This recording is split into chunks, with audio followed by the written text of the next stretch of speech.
Okay, FlossTube, let's do this. I'm Mel from Mel's Travel and Stitching, and I'm coming to you today from my living room in Lake Tahoe, California. Since this is my first video, I thought I'd let you know a little bit about myself. I'm married to the love of my life, Steve, and we've been together for 20 years. We don't have any children, nor do we have any pets. Our dog died 10 years ago, and we haven't really recovered, but we love animals, and I know we'll have pets again in the future. Meanwhile, we're footloose and fancy-free, so we travel as much as we can. We've both been to over 100 countries and territories, as listed by the Traveler's Century Club. We've spent hundreds of nights at sea on 8 different cruise lines. So, you know, you could say we're obsessed. That leads me to my job. I own a travel planning company called Leave It to Mel Travel, and we help people travel all over the world and have amazing vacations. So that's about all I can handle of the personal information, so let's move on to the stitching. So I have an archive piece here that I stitched in 1996. I had just moved to California, and I wanted to enter a piece. I was so excited to go to the Spirit of Cross Stitch Festival, which was held in Sacramento, and so I stitched this piece, which was in the Better Homes and Gardens Holiday Crafts edition, fall winter 1996. It's on the called for fabric 14 count black Aida using DMC threads, and I framed it exactly as called for. This frame is a barn wood frame from a guy in Colorado. Oh, come on. And yeah, so I called him up, ordered the frame, and he sent it to me. So here's the magazine. I'm not sure what possessed me to pick it up and look through it, but I did. And here is the finished piece. Mine's pretty much identical. And it's called Halloween Night Flight. I just have to share with you the opening instructions here. It says, overcast or bind the raw edges of fabric with masking tape to prevent the threads from raveling. I think they mean unraveling. Yeah, so here it is in black and white that we were told to do our edges with masking tape. I don't do that anymore, but if you do, whatever, it's okay.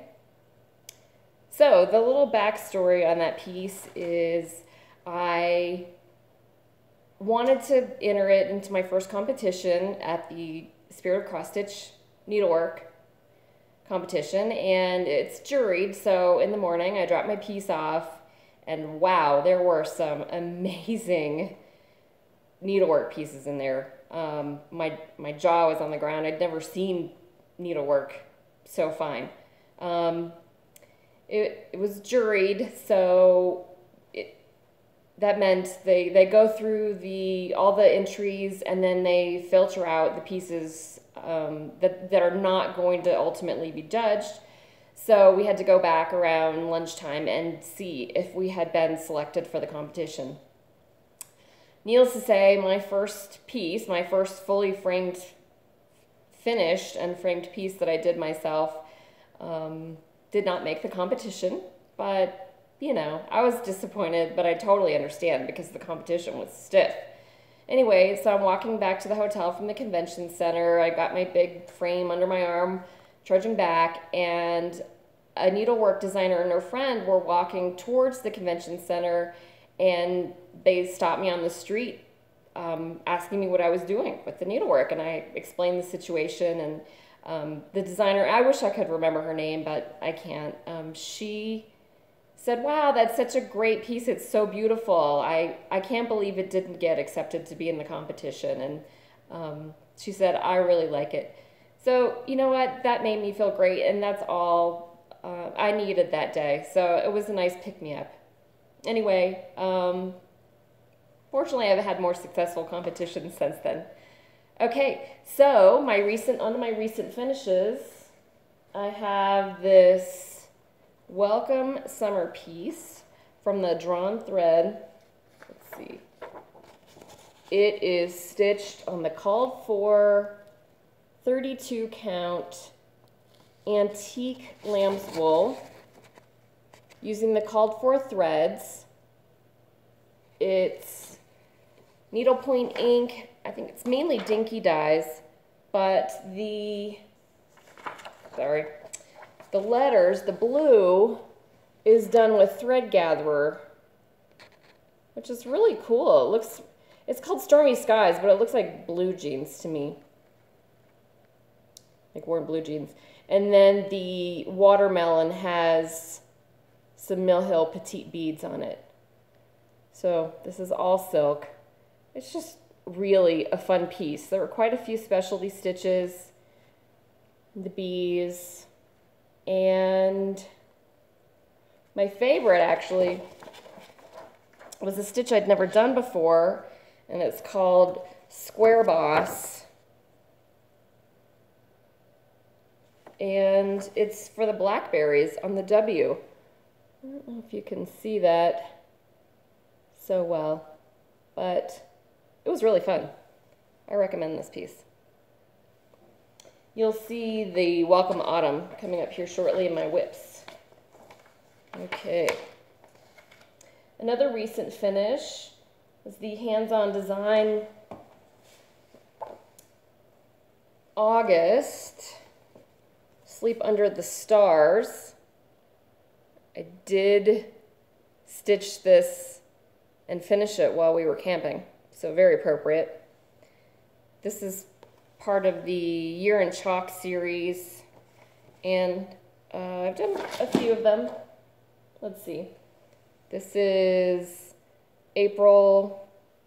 This is May. May was a Mania start and finish.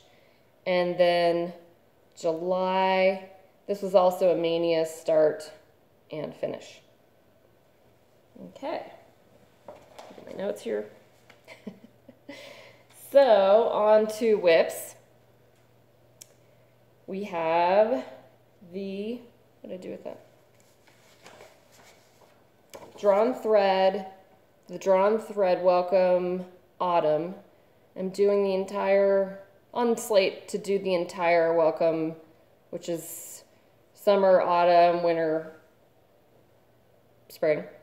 Okay, so I'm doing it on the called for fabric, 30 count antique lamb's wool. This is all needlepoint ink NPI silk, variegated. Let's see, it's kind of has a long piece, kind of awkward. So I've done everything except for the E in the welcome. I'm really happy with how it's turned out, or the pumpkin's my favorite.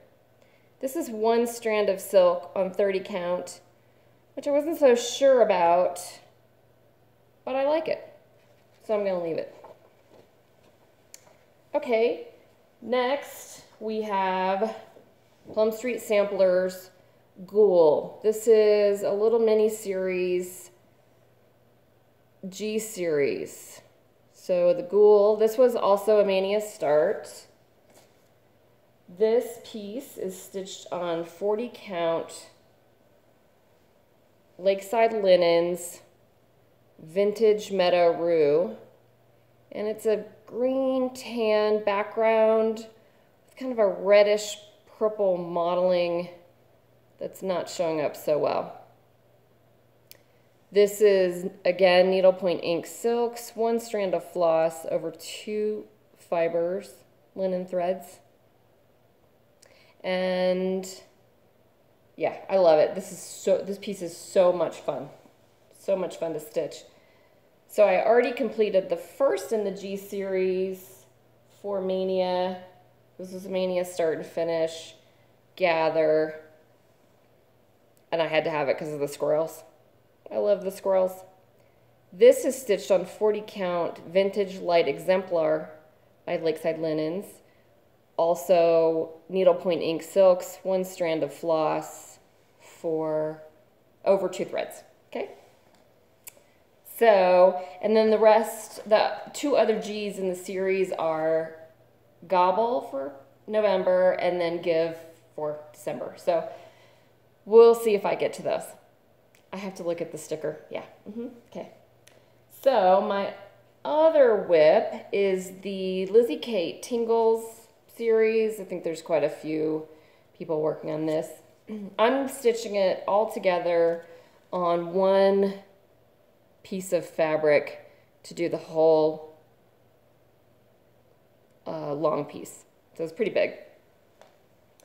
And so what I've gotten done is the top border and the first two Ghosties and Ghoulies and Haunted House. This is stitched on the called for fabric 28 count milk chocolate. However, when it came in, I hated the color. I just couldn't stand it. And of course, I was leaving on vacation the next day and I wanted to take it with me, and the only thing I could think to do with it is to coffee dye it. So, you know, off to FlossTube. And thanks to Vonna, I coffee dyed it and let it soak overnight because I kept looking at it and it wasn't getting, it was too red. So I needed the red out of it. And I'm pretty happy with how it turned out. So thanks, Vonna. Oh, right. So I got the Jabco button pack that went with it. It's 20 buttons that you do in place of stitching. So like the owl, which is in the Ghoulies, there's supposed to be an owl stitched here, and the button's gonna go there. So we'll see. It's coming along. Okay, now we're on to purchases. Thanks to Helen D, East Coast Crafter, I had to have the January hands-on design winter chalkboard. So off to eBay I go, and I found that was in the Keepsakes 2018 calendar instruction booklet. Here's the piece.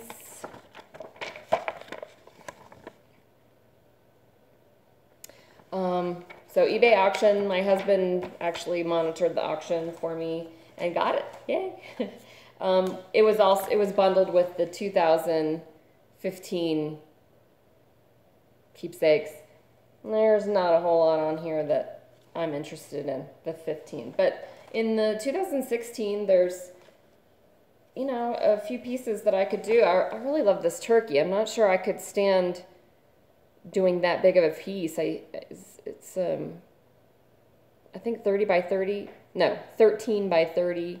Oh my gosh, 13 inches by 13 inches. You know, maybe if I do it on a smaller count over one, I can handle it. We'll see. You know, because I need more projects. Other purchases. This last weekend, we had to go to Napa to pick up our wine club shipment at Domaine Carneros. So we could stop off at my LNS, one of my LNSs, the one on the west side. It's just over an hour from here. It's called Kelsey's Needle Crafts in Placerville, California. It's a small shop, but they have cross stitch and needlepoint. So, you know, I try and support them and get threads. So this is my thread purchase, some Weeks Dye Works and Classic Color Works. This is what I need to round out my collection for the Lizzie Kate Spooky String and the Lizzie Kate Grateful String. Okay, so plans, I'm obsessed with the Ghoul, so that I'm going to finish that up. And then I only have the E to finish up on the Welcome Autumn, Drawn Thread. I'll probably get a little more done on the Lizzie Kate Tingles. And then I'm going to pump out the Lizzie Kate Spooky String. So, you know, I really only have a couple hours at night to stitch, so I can't make much progress, but, you know, we'll take it. Anyway, I think that's enough. We're at 14 minutes, you know, for my first FlossTube. So I appreciate you watching. Thanks for all the floss tubers who've gone before me and paved the way. You guys make it look so easy, and it's kind of torturous. But anyhow, a shout out to Samantha with Crafting Between Stitches. She really motivated me to record a video. And be sure to subscribe and hit the notification bell so you know when my next video comes out. I'm going to show all my entries into the fair this year and let you know how a professional needlework judge scored me. I have improved since 1996. Okay, thanks again. Have a great day.